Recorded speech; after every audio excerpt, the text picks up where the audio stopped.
I really can't help but feel that's a slightly late challenge.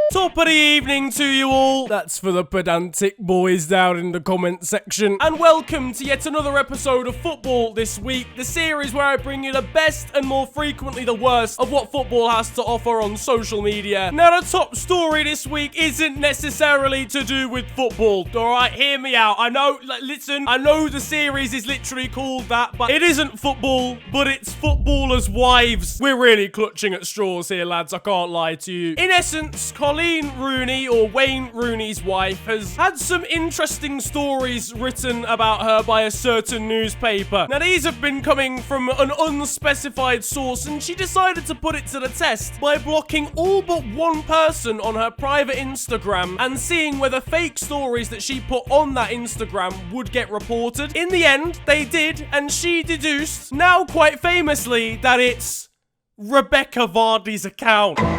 Why is this so dramatic? It's like a VAR verdict. This isn't FTW anymore. We can rename the series once again.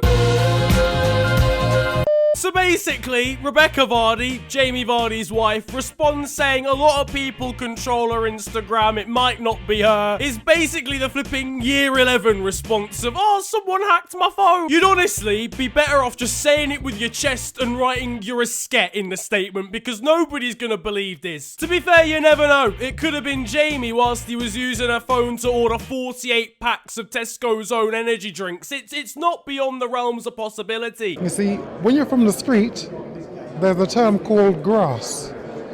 That you can't do. No man is respected if you're grass. I come from the street, so no. Someone replied to one of Colleen's old tweets saying basically to do what she ended up doing, so this guy predicted the whole thing, and I really do rate the change in his bio afterwards as well. It's no wonder Wayne Rooney doesn't get away with anything. His wife is literally Sherlock Holmes. If she'd been part of the Portuguese police force, then I mean, you know, it would have probably been solved, sort of. But now this is a tweet from Rebecca Vardy from 2014 talking about people posting her private information. If I speak, I am in big trouble. Honestly, this whole thing has shown how beautiful social media can actually be. If Wayne Rooney and Jamie Vardy do ever end up playing in the same team, I'm expecting this kind of challenge on the day. On to the Premier League now, and Newcastle United beat Manchester United 1-0. This is a team that just lost 5-0 to Leicester, and United are still losing to this. It wasn't really the greatest quality game, but I did watch it, and Newcastle were full value for winning. The winning goal in the end coming from Matty Longstaff, the younger of the Longstaff brothers, both coming through the Newcastle Academy. Manchester United are bad. Really bad. In fact, so bad, I think I'm going to have to make a whole segment about it, and hence, welcome to something I like to call Just United Things. Yep, we're really tapping into a meme from like 2012. I have no shame. Did you know Manchester United have the same amount of points as newly promoted Sheffield United? Did you know Manchester United are only 2 points away from being relegated right now? Did you know that if you add up Manchester United and Manchester City's points, Liverpool would only be 1 point behind Manchester as a whole? And finally, did you know Manchester United have as many wins from mid-September onwards as this chicken and bacon sandwich from Tesco? It's actually so bad. I don't understand how the form is this diabolical. At some point, questions have got to be asked about Ole Gunnar Solskjaer, but people keep saying that it's a long-term thing. They've got to stick it out. And I get that, but at the same time, I don't think Ole Gunnar Solskjaer is the right person to rebuild this team anyway, so...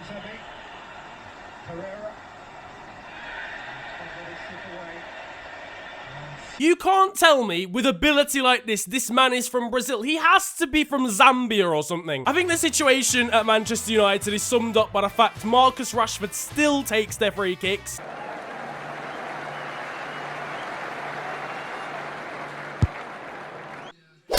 Elsewhere, Spurs managed to lose 3-0 to Brighton. How did you still manage to do worse than Manchester United? Honestly, Tottenham haven't been this bad since last Tuesday. This is actual relegation form. They've lost on penalties to Colchester, lost 7-2 to Bayern, and now lost 3-0 to Brighton. The first goal was an early one. It came from a Lloris mistake, which then led to him sustaining a pretty horrendous injury. Get well soon, Hugo. I'm not gonna joke about someone literally snapping their arm. After that, a brace from a youngster called Connolly, who I will not lie to you, I hadn't actually heard of going into this game. He smashed it, so fair play. He grabbed himself a brace. Brighton ended up winning 3-0. Tottenham look as if they're in disarray. Even Kentucky Fried Chicken are bantering them now. This is the end. It can't get worse than this. If I'm Poch, right, in this situation, I'm leaving it a couple of disgraceful losses more, and then I'm slapping myself down to the local job centre and catching a flight to Madrid, because this is getting out of hand now. There's about as much chemistry in that squad as a text message exchange between Rebecca Vardy and Colleen Rooney. City were also on the receiving end of a surprise loss after a 2-0 defeat to Wolves. After Liverpool got a late winner against Leicester, was definitely a penalty, by the way. It means that the Reds are now 8 points clear at the top of the table after just 8 games. Now, a lot of people are saying that Liverpool have already won the league. Let's just calm down. It's been 8 games. You're forgetting we are literally Bottle FC. But the signs aren't good. City are missing Laporte massively. They're running a back two of Otamendi and Fernandinho right now. R. Kelly could probably put together a better defense than that. But it's definitely not done yet. Let's come back to this at Christmas and see what the situation is then.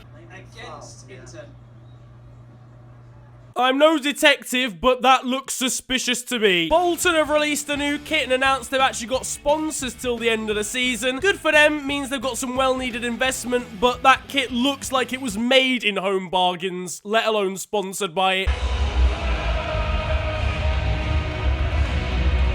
I am 11 and I'm taller than you. How does that make you feel, fam? I knew I should have stayed at Swansea. Why did I come here? So someone managed to find a deal on Unidays, which is like a university discount website. They found that Manchester City were doing like a chance to win 50% discount on tickets on this website. For some reason, it went around as being embarrassing. I think it's because it's a club trying to sell extra tickets. Like City are known for not selling out their stadium. But then everyone complains that tickets are so expensive and they're offering them at a cut price to students. Is that not good? Whoever decided to do it at City, keep doing it. It's a good idea. Back to more usual FTW content though now, and Matt Miazga in an international game against Mexico was having somewhat of an altercation with one of the opposition, and just flatline decided to point out the fact the guy was 4'11". Fair play, Matt. You are the winner of the Schnauzer Award this week. It's only off. He even didn't fucking there. He could have scored.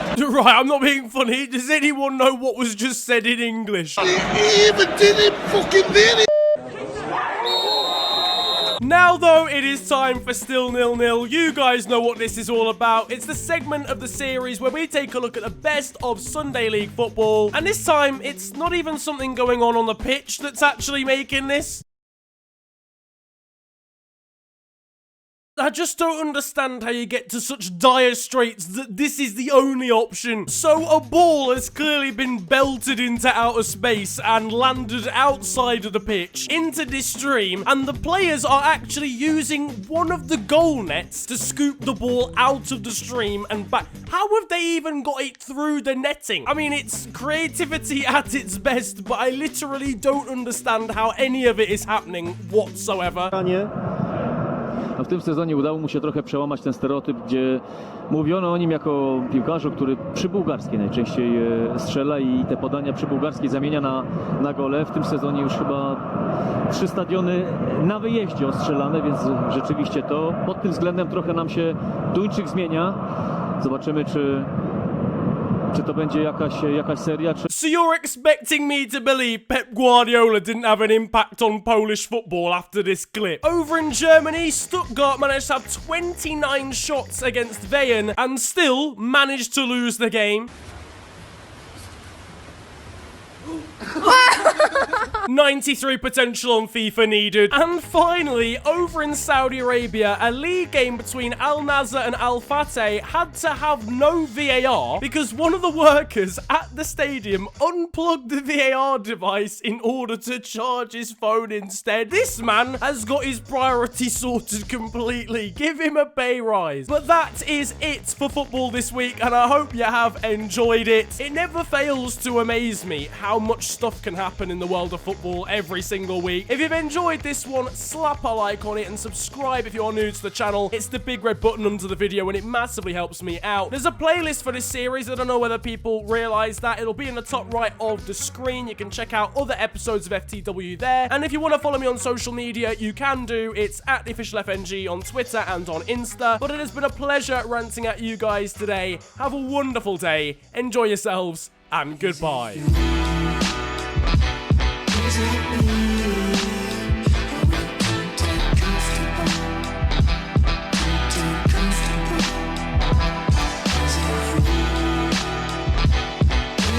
me?